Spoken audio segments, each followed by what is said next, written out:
Vini গোল করার সত্ত্বেও জিততে পারল না ব্রাজিল।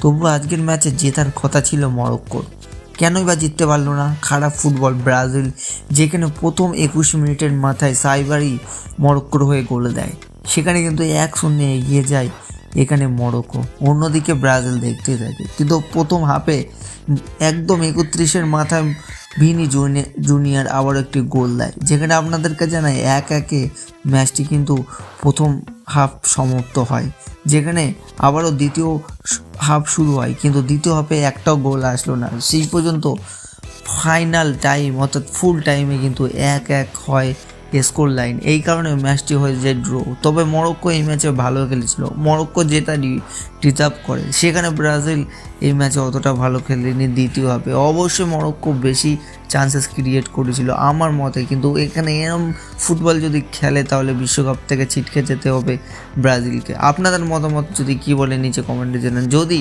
আপনিও ব্রাজিল ফ্যান হয়ে থাকেন, আপনার এই খেলাটা দেখে ব্রাজিলকে 10-এ কত দেবেন সেটাও নিচে কমেন্টে জানান। পরবর্তী ভিডিওতে আবার দেখা হচ্ছে। ভিডিও ভালো লাগলে লাইক, কমেন্ট, শেয়ার, সাবস্ক্রাইব করবেন।